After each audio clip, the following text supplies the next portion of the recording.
संचित, प्रारब्ध और क्रियमाण, 3 प्रकार के कर्म हैं। इन तीनों में जैसा आपका चिंतन होगा, जैसी आपकी सोच होगी, जैसा सत और असत भाव होगा, वही फल उस कर्म के द्वारा आपको प्राप्त हो जाए। कर्मण्येवाधिकारस्ते माँ फलेषु कदाचन माँ कर फल हेतुर्मा हुआ संगो अस्तु कर्मणि। ईश्वर हमको बार बार प्रेरणा देता है। वो आवाज़ यहाँ आती है, हर एक के जीवन में आती है सब, और आपने इस आवाज़ को सुन लिया और उसके अनुसार मार्ग अपना बदल लिया, उस मार्ग पर चलने लगे तो आपके जीवन का कल्याण हो जाएगा। कृष्ण ने बड़ी सुंदर बात कही थी जब गिरिराज जी की पूजा उनको करानी थी, इंद्र की पूजा बंद करानी थी। कर्मणा जायते जंतु कर्मणीय विलीयते सुखम दुखम भयम क्षेमम कर्मणीयाप पद्धते।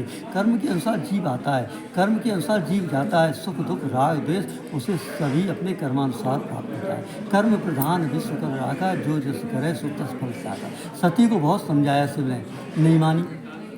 कर्म प्रधान विश्व रच राखा, कोकर तर्क बढ़ावे शाखा, अस कह लगे जपन है रामा, सती गई जय श्री निवास सुखधामा। नहीं मानो तो उसी प्रकार से आपको भी बार बार समझाया जा रहा है। आप नहीं मानते तो उसका भोग आपको भोगे। आपकी सत्कर्म है कि आप गलत करके भी अच्छा प्राप्त कर रहे हो।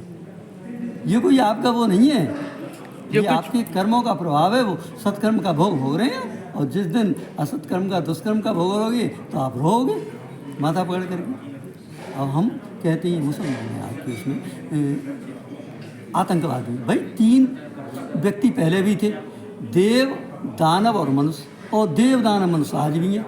देव तो वो हैं जो केवल स्वार्थ में रत रहते हैं। इंद्र को जब लगता है कि मेरा इंद्रासन छिन जाएगा तो वो उनके अश्वमेध यज्ञों को कलंकित करने के लिए, उनको धूमिल करने के लिए, उनके पूर्ण न होने के लिए आता है। वो घोड़ा को चुरा ले गया, कभी कुछ चुरा ले गया।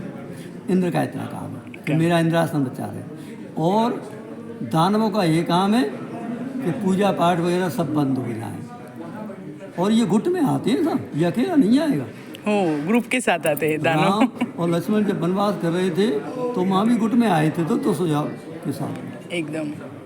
तो ये गुट में आते हैं। और मानव की जो यज्ञ हैं, आराधनाएं, पूजाएं, उनको नष्ट करते हैं। और मानव ये सबका हितैषी है, ये देवताओं का भी हितैषी है, ये दानवों का भी हितैषी है, और ये अपना भी हितैषी है।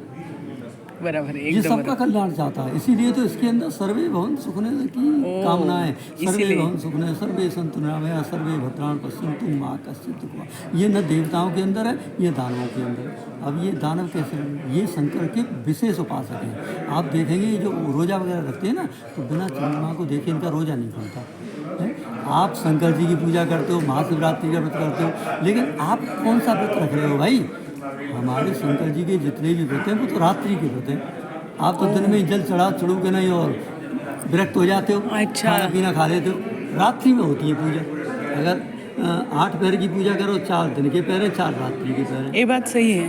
और 4 पूजा करो तो 4 पहर रात्रि के। हम लोग सही तरह से पालन ही नहीं करते उसका। नहीं तो एक एक व्रत करने से जीवन का उद्देश्य ही सफल हो जाता है।